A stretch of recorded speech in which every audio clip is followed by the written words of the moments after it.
ഹോസ്ദുർ കോടതി പരിസരത്തേക്ക് ഒരിക്കൽ കൂടി പോവുകയാണ്. ഇപ്പോഴും അവിടെ പോലീസ് സന്നാഹം നിലയുറപ്പിച്ചിരിക്കുകയാണ്. കെ.വി. ബൈജു ഉണ്ട് തത്സമയം ഹോസ്ദുർ കോടതിയുടെ മുന്നിൽ നിന്ന്. ബൈജു, രാഹുൽ മാങ്കൂട്ടത്തിലെ കൊണ്ടുവരുന്നുണ്ടോ പോലീസ്? ഇതേക്കുറിച്ച് എന്തെങ്കിലും വ്യക്തത വരുന്നുണ്ടോ ഇപ്പോൾ?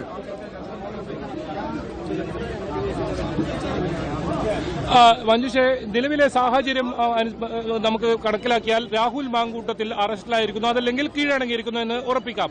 പക്ഷേ ഔദ്യോഗികമായ സ്ഥിരീകരണമില്ല. ഇപ്പോൾ ദൃശ്യങ്ങളിൽ കാണുന്നത് ഡിവൈഎഫ്ഐയുടെ തത്സമയമായ പ്രതിഷേധമാണ് ഇപ്പോൾ ഡിവൈഎഫ്ഐ കാണുന്നത്. അവർ പൊതിച്ചോറ് ഉയർത്തി ഒരു പ്രതിഷേധമാണ് നടത്തുന്നത്. കാരണം നമുക്കറിയാം, രാഹുൽ മാങ്കൂട്ടത്തിൽ പൊതിച്ചോറുമായി ബന്ധപ്പെട്ട് ഉയർന്നു വന്ന വിവാദം, അതിന് പ്രതീകാത്മകമായ പൊതിച്ചോറ് ഉയർത്തിക്കൊണ്ടുള്ള പ്രതിഷേധവുമായി ഒരു വിഭാഗം ഇവിടെ ബിജെപി പ്രവർത്തകർ എത്തിയിട്ടുള്ളത്.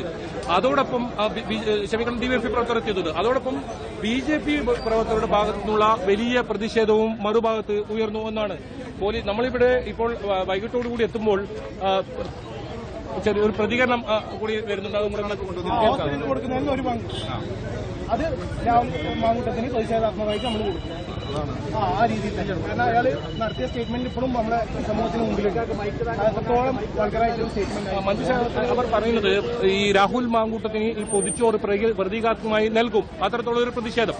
എന്തായാലും അത് ഡിവൈഎഫ്ഐയുടെ ഭാഗത്തു നിന്നുള്ള പ്രതിഷേധമാണ്. അതോടൊപ്പം ബിജെപി പ്രവർത്തകരും എത്തിയ സാഹചര്യമുണ്ട്. നമുക്കിപ്പോൾ ദൃശ്യങ്ങളിൽ തന്നെ കാണാം, വളരെ ഉൾപ്രദേശം അല്ലെങ്കിൽ ആളുകൾ ഇല്ലാത്ത ഒരു സ്ഥലത്തുള്ള കോടതി പരിസരം വലിയ തോതിൽ ആളുകളെ കൊണ്ട് നിറഞ്ഞിരിക്കുന്ന സാഹചര്യം. ഒരു ഭാഗത്ത് പ്രതിഷേധക്കാർ, മറുഭാഗത്ത് പോലീസിന്റെ വലിയ സന്നാഹം. ഇപ്പോൾ കോടതിയുടെ കോടതി പരിസരം മുഴുവൻ പോലീസ് നിയന്ത്രണത്തിലായിരിക്കുന്നു. അത്തരത്തിൽ ഈ രണ്ട് പാതകളുണ്ട് ഈ കോടതിയിലേക്കുള്ളത്. ആ രണ്ട് പാതകളും പോലീസ് അടച്ച് അതിനകത്ത് പൂർണ്ണമായും പോലീസിന്റെ നിയന്ത്രണത്തിലാക്കിയിരിക്കുന്നു. മജിസ്ട്രേറ്റ് ചേംബറിൽ തുടരുന്നു. ഇനി അഥവാ മജിസ്ട്രേറ്റ് വസതിയിലേക്ക് പോയാൽ തന്നെ ഇതിന് തൊട്ട് സമീപത്ത് തന്നെയാണ് മജിസ്ട്രേറ്റിന്റെ വസതിയുള്ളത്. ഒരു പക്ഷേ ഈ ഒരു പ്രതിഷേധം കണക്കിലെടുത്ത് പോലീസ് അതിന് പ്ലാൻ മാറ്റിയെന്ന് വേണം മനസ്സിലാക്കാൻ. അങ്ങനെയാണെങ്കിൽ ഈ സമയത്ത് ഇവിടെ എത്തിക്കാനുള്ള സാധ്യതയില്ല, രാഹുൽ മാങ്കൂട്ടത്തിനെ എത്തിക്കാൻ സാധ്യതയില്ല. പക്ഷേ അതിനൊക്കെ അപ്പുറം ഇതിനൊരു ഔദ്യോഗികമായ പോലീസിന്റെ ഭാഗത്തുനിന്ന് സ്ഥിരീകരണം വരേണ്ടതുണ്ട്. നമുക്കിപ്പോൾ ഈ സാഹചര്യങ്ങളുടെ അടിസ്ഥാനത്തിൽ പോലീസിന്റെ നീക്കങ്ങളും മറ്റും അടിസ്ഥാനത്തിൽ രാഹുൽ മാങ്കൂട്ടത്തിൽ പോലീസിന്റെ കസ്റ്റഡിയിൽ ഉണ്ട് എന്ന് തന്നെ നമുക്ക് പറയാൻ സാധിക്കും. പക്ഷേ അതിനി എവിടെ നിന്നൊക്കെ കാര്യങ്ങൾ അറിയേണ്ടതുണ്ട്. രാവിലെ മുതൽ തന്നെ ഇവിടെ ഈ കോടതിയിൽ കീഴടങ്ങുമെന്ന ഒരു തരത്തിലായിരുന്നു വാർത്തകളുണ്ടായിരുന്നെങ്കിൽ പോലീസിന്റെ കൃത്യമായ പരിശോധന, കാവലേർപ്പെടുത്തിയത് ഒരുപക്ഷെ കീഴടങ്ങാനുള്ള ആ സാധ്യത ഇല്ലാതാക്കി. പിന്നീട് ഇങ്ങോട്ട് വരുന്ന സമയത്തായിരിക്കണം പോലീസിന്റെ പിടിയിലാകുന്നത്. പിന്നീട് ദേശീയപാതയിലൊക്കെ വലിയ തോതിൽ പരിശോധന ഉണ്ടായിരുന്നു. ഇന്നും പകൽ മുഴുവൻ എല്ലാ വാഹനങ്ങളും വരിച്ച് പരിശോധിക്കുന്നുണ്ടായിരുന്നു. പ്രത്യേകിച്ച് കർണാടക അതിർത്തിയിൽ പരിശോധന ശക്തമാക്കിയിരുന്നു. കാരണം ഇന്നലെ രാത്രിയാണ് സുള്ളിയിലെ ഒരു ഫാം ഹൌസിൽ ഈ രാഹുൽ മാങ്കൂട്ടത്തിനെ കൊണ്ടുവിട്ടതെന്ന് ഈ ഡ്രൈവറുടെ മൊഴിയുണ്ട്. ഇതേ തുടർന്നാണ് പിന്നീട് ഈ കാര്യം പോലീസ് വലിയ തോതിൽ പരിശോധന നടത്തിയത്. ഒരുപക്ഷെ കർണാടകയിലെ കോൺഗ്രസിന്റെ ഒരു വിഭാഗത്തിന്റെ പിന്തുണ രാഹുൽ മാങ്കൂട്ടത്തിന് ലഭിച്ചേക്കാം. അതോടൊപ്പം കർണാടക പോലീസിന്റെ സഹായവും ലഭിച്ചിട്ടുണ്ടെന്ന് തന്നെയാണ് നമ്മൾ മനസ്സിലാക്കുന്നത്. അങ്ങനെയാണ് ആ ഒരു സമയം വരെ കേരള പോലീസിന് പിടികൂടാൻ കഴിയാത്ത സാഹചര്യം ഉണ്ടായത്. പിന്നീട് ഈ ജാമ്യ ഹർജിയിൽ മേലുള്ള ഈ ജാമ്യ ഹർജി തള്ളിയതിനു ശേഷം ഹൈക്കോടതിയിലേക്ക് പോകാനുള്ള ഒരു ആലോചന ഉണ്ടായിരുന്നെങ്കിലും അതിൽ ജാമ്യം കിട്ടാൻ സാധ്യതയില്ല എന്ന് നിയമ ഉപദേശം ലഭിച്ചതിന്റെ അടിസ്ഥാനത്തിലായിരിക്കണം ഒരുപക്ഷെ പോലീസിൽ കീഴടങ്ങുന്ന സാഹചര്യം ഉണ്ട്. അതല്ല പോലീസിനെ അറസ്റ്റ് ചെയ്യാൻ സാധിച്ചോ, ഏതെങ്കിലും തരത്തിൽ കോടതിയിൽ 5 മണിക്കകം കോടതിയിൽ എത്തുമെന്നാണ് നമുക്ക് ലഭിച്ചിരുന്ന വിവരം. 5 മണിക്ക് ശേഷം മജിസ്ട്രേറ്റിന് മുന്നിൽ ഹാജരാവാൻ സാധിക്കാത്ത സാഹചര്യമുണ്ട്. അതുകൊണ്ട് 5 മണിക്ക് ശേഷമാണ് പോലീസ് കസ്റ്റഡിയിലെത്തുന്നതാണ് നമുക്ക് മനസ്സിലാക്കുന്നത്. ഈ കോടതിയിൽ ഈ നിലവിലൊരു സാഹചര്യത്തിൽ രാഹുൽ മാങ്കൂട്ടത്തിനെ എത്തിക്കുക പോലീസിന് അസാധ്യമാണ്. അത് വലിയ പ്രതിഷേധത്തിനായിരിക്കും ഇടം നൽകുക. ഒരു പക്ഷേ പോലീസിന് നിയന്ത്രിക്കാൻ കഴിയുന്നതിനും അപ്പുറം ആളുകൾ ഇവിടെ എത്തിയതായിട്ടാണ് നമുക്ക് ദൃശ്യങ്ങളിൽ നിന്ന് തന്നെ കാണുന്നത്. ഇതിപ്പോൾ 1-ാം ഗേറ്റിനും 2-ാം ഗേറ്റിനും മധ്യഭാഗത്തുള്ള ഒരു സ്ഥലമാണ്. ഇതുവഴിയാണ് ഈ കോടതിയിലേക്ക് വരേണ്ട പ്രധാന പാതയാണ് നമ്മളിപ്പോൾ ഉള്ളത്. ഇതിൽ വലത്തോട്ടും ഇടത്തോട്ടും 2 പാതകളാണ് ഈ 2 ഗേറ്റിലേക്കുള്ളത്. കോടതിയിലെ ഗേറ്റുകൾ പൂർണ്ണമായി അടച്ച് കോടതി അകത്ത് ഭാഗത്ത് മുഴുവൻ പോലീസ് നിയന്ത്രണത്തിലാക്കിയിരിക്കുന്നു. പക്ഷേ പുറത്ത് അങ്ങനെയല്ല സാഹചര്യം. റോഡിൽ ഇങ്ങോട്ട് കൊണ്ടുവരണമെങ്കിൽ വലിയ തോതിൽ ഈ പ്രതിഷേധക്കാരെ താണ്ടി വേണം പോലീസിനെത്താൻ. അത് അസാധ്യമാണ്. അങ്ങനെ വന്നാൽ തന്നെ പോലീസിന് അത് നിയന്ത്രണാതീതമാവും, വലിയ പ്രതിഷേധത്തിലേക്ക് പോവും, വലിയ സംഘർഷ സാധ്യത ഉണ്ട് ഇവിടെ. അതുകൊണ്ട് തൽക്കാലം പോലീസ് ഇപ്പോൾ ഇതിന്റെ പ്ലാൻ മാറ്റിയിരിക്കുന്നു. ഇനി എങ്ങനെയാണ് രാഹുൽ മാങ്കൂട്ടത്തിനെ ഇവിടെ എത്തിക്കുമോ, മറ്റ് നടപടിക്രമങ്ങൾ തുടരുന്നുണ്ടോ, അത്തരം കാര്യങ്ങൾ അറിയേണ്ടത്. നിലവിൽ നമ്മുടെ ഹോസ്ദുർഗ് പോലീസ് പോലീസ് സ്റ്റേഷൻ പരിധിയിലാണ് പിടിയിലായെന്നാണ് മനസ്സിലാക്കാൻ സാധിക്കുന്നത്. അങ്ങനെ പോലീസ് ഇക്കാര്യത്തിൽ ഔദ്യോഗികമായി നമുക്ക് ഒരു സ്ഥിരീകരണം നൽകുന്നില്ല. കാരണം ഇത് പ്രത്യേക അന്വേഷണ സംഘത്തിന്റെ പരിധിയിലുള്ള ഒരു കേസാണ്. അവരാണ് കേസ് അന്വേഷിക്കുന്നത്, അവരാണ് ഇത്തരം കാര്യങ്ങൾ സ്ഥിരീകരണം നൽകേണ്ടത്. ഡിവൈഎസ്പി ഉൾപ്പെടെയുള്ള ഉദ്യോഗസ്ഥർ നമ്മൾ ഈ കാര്യം ചോദിച്ചെങ്കിലും ഇപ്പോൾ ദൃശ്യങ്ങളിൽ കാണാം ആ പൊതിച്ചോറും ഇതുമായി ഡിവൈഎഫ്ഐ പ്രവർത്തകർ അവരുടെ പ്രതിഷേധം സംഘടിപ്പിക്കുന്ന ആ കാഴ്ചയാണ് ഇപ്പോൾ കാണുന്നത്. കൂടുതൽ ആളുകൾ ഇവിടെ എത്തുന്ന സാഹചര്യമുണ്ട്. എന്തായാലും ഇവരെ താണ്ടി ഇങ്ങോട്ട് രാഹുൽ മാങ്കൂട്ടത്തിൽ എത്തിച്ചാൽ അത് വലിയ ക്രമസമാധാന പ്രശ്നത്തിനായിരിക്കും കാരണമാകുക. പോലീസ് അതുകൊണ്ടായിരിക്കാം തൽക്കാലം പിൻവാങ്ങിയിരിക്കുന്നു. ഉന്നത ഉദ്യോഗസ്ഥർ ഉൾപ്പെടെ ഇവിടെ നിന്നും പിൻവാങ്ങിയിരിക്കുന്നു. ഇനി മജിസ്ട്രേറ്റിനെ വസതിയിൽ ഹാജരാക്കുക എന്നാണ് പോലീസിന് മുന്നിലുള്ള അടുത്ത നടപടി. അത്തരം നടപടികളിൽ കടക്കാനുള്ള സാധ്യതയാണ് നമുക്കിപ്പോൾ ഇവിടെ നിന്ന് മനസ്സിലാക്കാൻ സാധിക്കുന്നത്. കോടതിക്ക് മുന്നിൽ നാടകീയമായ രംഗങ്ങൾ തുടരുകയാണ്. ഇപ്പോൾ പ്രതിഷേധം നടത്തുന്നത് ഡിവൈഎഫ്ഐയും ബിജെപിയുമാണ്.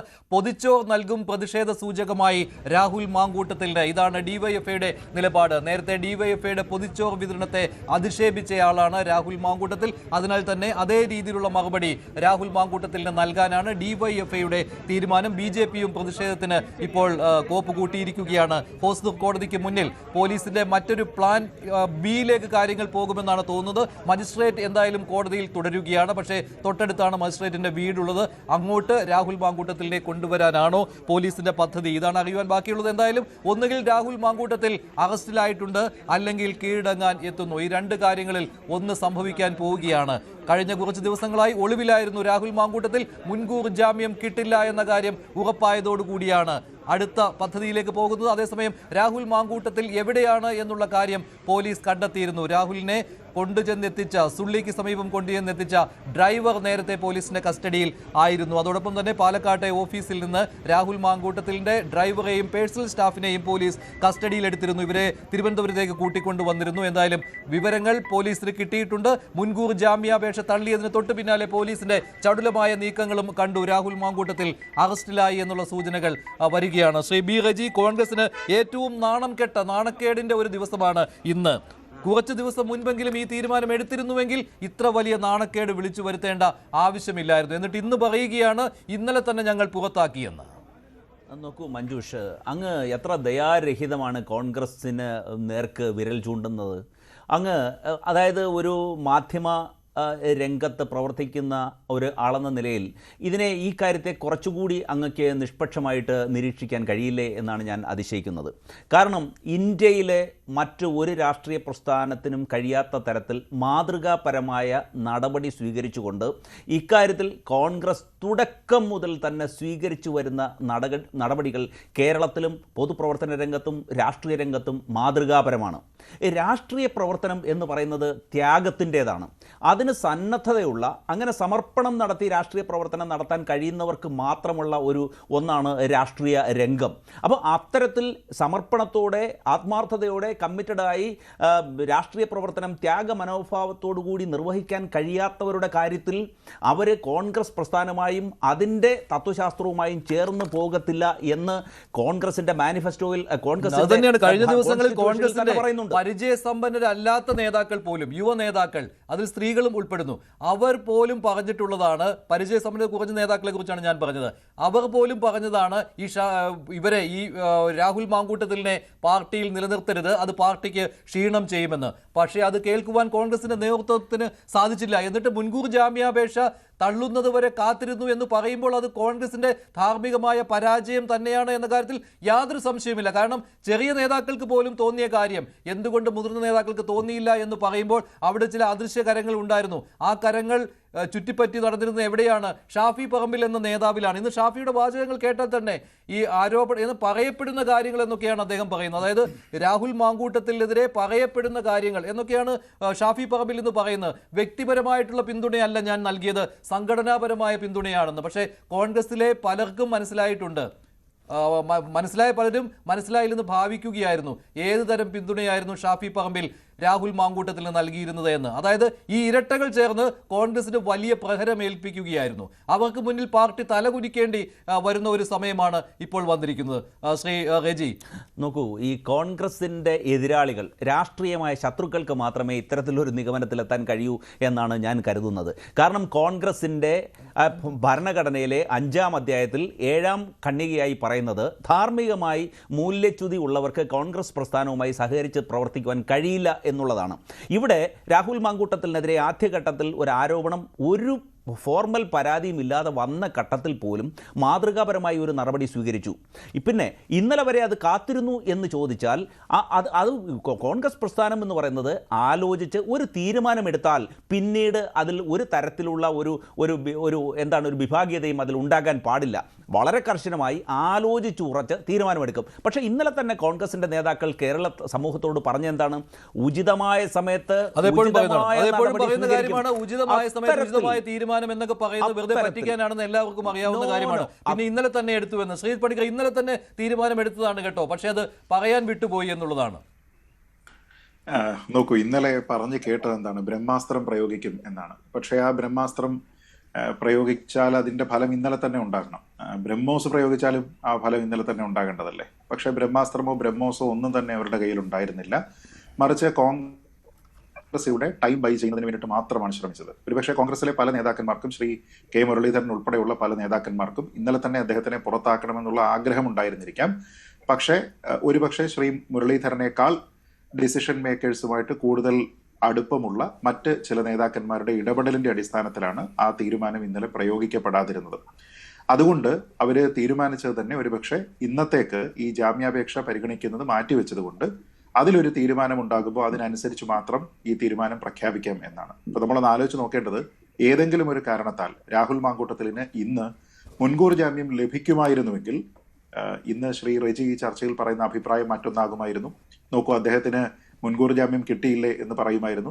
കോൺഗ്രസ് ഈ ബ്രഹ്മാസ്ത്രം പ്രയോഗിക്കാത്തത് മുൻകൂർ ജാമ്യം കിട്ടിയപ്പോൾ പ്രാഥമികമായിട്ട് നമുക്കറിയാമല്ലോ, ഈ മുൻകൂർ ജാമ്യം പരിഗണിക്കുന്ന സമയത്ത് കേസിന്റെ മെറിറ്റിലേക്ക് പൂർണ്ണമായിട്ട് കോടതി പോവില്ല. പക്ഷെ അങ്ങനെയുള്ള ഒരു സാഹചര്യത്തിൽ പോലും ഇതിൽ രാഹുൽ മാങ്കൂട്ടത്തിലിന് ജാമ്യം കൊടുക്കാവുന്ന വ്യവസ്ഥകൾ കോടതി ഇതിൽ കണ്ടെത്തുന്നുണ്ട് എന്നൊക്കെ പറഞ്ഞുകൊണ്ട് കോൺഗ്രസുകാരെ ഡിഫെൻഡ് ചെയ്യുന്ന ആൾക്കാരും ഒക്കെ തന്നെ ന്യായീകരിക്കുമായിരുന്നു. ഞാൻ പറഞ്ഞത്, ഈ നാണക്കേടിന്റെ വല്ല ആവശ്യവും കോൺഗ്രസിന് ഉണ്ടായിരുന്നോ എന്നുള്ളതാണ്.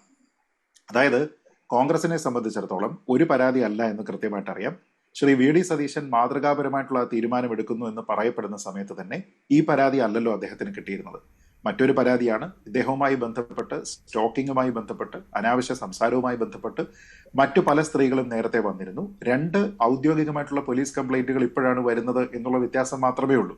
പക്ഷെ അതല്ലാത്ത മറ്റ് നിരവധി ആൾക്കാർ ഇപ്പൊ ഈ കഴിഞ്ഞ ദിവസം പോലും കോൺഗ്രസിന്റെ തന്നെ ഒരു പ്രവർത്തക രാഹുൽ മാങ്കൂട്ടത്തിൽ നിന്നുണ്ടായിരിക്കുന്ന മോശമായ പെരുമാറ്റത്തിനെ കുറിച്ച്, സംസാരത്തിനെ കുറിച്ച് ഒക്കെ പറയുന്നുണ്ട്. അപ്പോൾ ഒരു ഹാബിച്വൽ ഒഫൻഡർ ആയിട്ടുള്ള ഒരാളിനെ കുറിച്ച്, കോൺഗ്രസിന് കൃത്യമായ ബോധ്യമുള്ള ഒരാളിനെ കുറിച്ച് ഒരു പരാതി കിട്ടിയ സമയത്ത് ഉടനടി തീരുമാനമെടുത്തു എന്നാണ്. ഇപ്പൊ ഞാൻ വളരെ ലളിതമായിട്ടുള്ള ഒരു കാര്യം ചോദിക്കാം. ഈ തീരുമാനം മാതൃകാപരമാണ് എന്ന് പറയുമ്പോൾ എന്താ കോൺഗ്രസ് ഉദ്ദേശിക്കുന്നത്? അവരുടെ ഒരു MLA-ക്കെതിരെ ഒരു സ്ത്രീയുടെ പരാതി ഉണ്ടാകുന്ന സമയത്ത് അദ്ദേഹത്തിന്റെ പാർട്ടി ചുമതലകളിൽ നിന്ന് മാറ്റുന്നു, പാർലമെന്ററി പാർട്ടിയിൽ നിന്ന് മാറ്റുന്നു, പ്രാഥമിക അംഗത്വത്തിൽ നിന്ന് മാറ്റുന്നു. ആ സമയം വരെയും റിട്ടേൺ ആയിട്ടുള്ള ഒരു പരാതിയില്ല, പോലീസ് കംപ്ലൈന്റ് ഇല്ല എന്നുള്ളതാണ് ഇവർ പറയുന്നത്. ഞാൻ ചോദിക്കുന്നത്, അതാണ് നിങ്ങളുടെ മാതൃകാപരമായിട്ടുള്ള തീരുമാനമെങ്കിൽ ശ്രീ എൽദോസ് കുന്നപ്പള്ളിന്റെ കേസിലും ശ്രീ A. വിൻസെന്റിന്റെ കേസിലും ഈ മാതൃകാപരമായിട്ടുള്ള തീരുമാനം ഉണ്ടായില്ല. എന്തുകൊണ്ടാണ്? അവിടെയും കേസുണ്ടായി, അവിടെ അത് സ്ത്രീകളായിരുന്നു, അവിടെയും ഇതിൽ പല ആൾക്കാരും മുങ്ങി നടന്നു, അവിടെയും മുൻകൂർ ജാമ്യത്തിനും മറ്റു കാര്യത്തിനും പോയി. പക്ഷെ അവിടെ മാതൃകാപരമായിട്ടുള്ള തീരുമാനം ഉണ്ടാകാതിരുന്നത് ഒരുപക്ഷെ ഓരോ വ്യക്തികളുമായി ബന്ധപ്പെട്ട കേസുകളാണ് എന്നതുമായി ബന്ധപ്പെട്ട് കോൺഗ്രസിന് ബോധ്യമുള്ളത് കൊണ്ടും രാഹുൽ മാങ്കൂട്ടത്തിലിന്റെ കാര്യത്തിൽ നിരവധി പെൺകുട്ടികളുണ്ട് എന്നുള്ള ബോധ്യം കോൺഗ്രസിനുള്ളത് കൊണ്ടുമായിരിക്കും. അതല്ലെങ്കിൽ ആദ്യമേ തന്നെ പരാതി വരുന്ന സമയത്ത് മറ്റെന്തൊക്കെ ഡിഫൻസ് ഉപയോഗിക്കാമായിരുന്നു. പക്ഷെ അതിൽ ഒന്നുപോലും എടുക്കാതെ ശ്രീ വി ഡി സതീശൻ പറഞ്ഞ ആ പ്രസ്താവന നമ്മൾ ഇന്ന് ഓർക്കുന്നുണ്ടാകും. ഞാൻ മകളെ പോലെ കരുതുന്ന ഒരാൾ വന്ന് പരാതി പറഞ്ഞപ്പോൾ ഞാൻ അതിന് അപ്രോപ്രിയേറ്റ് ആയിട്ടുള്ള തീരുമാനം എടുക്കുന്നു എന്നാണ് പറഞ്ഞത്. എന്നിട്ട് അദ്ദേഹത്തെ പാർട്ടിയിൽ നിന്ന് പുറത്താക്കുന്നതൊഴികെ പ്രാഥമിക അംഗത്വത്തിൽ നിന്ന് ഒഴിവാക്കുന്നത് വരെയും, നിയമസഭയിൽ അദ്ദേഹം വരേണ്ടതില്ല എന്ന് ഒളിഞ്ഞും തെളിഞ്ഞും ആൾക്കാർ പറയുന്നത് വരെയും, സെപ്പറേറ്റ് ആയിട്ട് വേറെ ബ്ലോക്കിൽ ഇരുത്തിയാൽ മതി അഥവാ അദ്ദേഹം വന്നാൽ തന്നെ എന്നുള്ള കടുത്ത തീരുമാനവും ഒക്കെ എടുക്കുന്നതിന്റെ അടിസ്ഥാനം തന്നെ ഇദ്ദേഹവുമായി ബന്ധപ്പെട്ട ഒരു പരാതി അല്ല എന്നും ഈ പരാതികളിൽ മെറിറ്റ് ഉണ്ട് എന്ന് കോൺഗ്രസിന് ബോധ്യമുണ്ടായിരുന്നത് കൊണ്ടാണ്. ഞാൻ പറഞ്ഞത്, അത്ര ബോധ്യം നിങ്ങൾക്കുണ്ടായിരുന്നുവെങ്കിൽ ഈ തീരുമാനം ആദ്യമേ എടുത്തിരുന്നെങ്കിലോ? ഇവർക്ക് ഈ തീരുമാനത്തിന്റെ കാര്യത്തിൽ നേരത്തെ ഇന്നലെ എടുത്ത തീരുമാനം ഇന്ന് പ്രഖ്യാപിച്ചതാണെന്നൊക്കെ പറയാമെങ്കിലും ഈ തദ്ദേശ ഭരണ തെരഞ്ഞെടുപ്പുമായി ബന്ധപ്പെട്ട് ഇദ്ദേഹത്തിനൊപ്പം നിന്നിരുന്ന ആൾക്കാർ പല സ്ഥലങ്ങളിലും തദ്ദേശ ഭരണ തെരഞ്ഞെടുപ്പുകളിൽ കോൺഗ്രസിന്റെ സ്ഥാനാർത്ഥികളാണ് എന്നുള്ള ഒരു ആക്ഷേപം ഇതിനോടകം തന്നെ വന്നിട്ടുണ്ട്.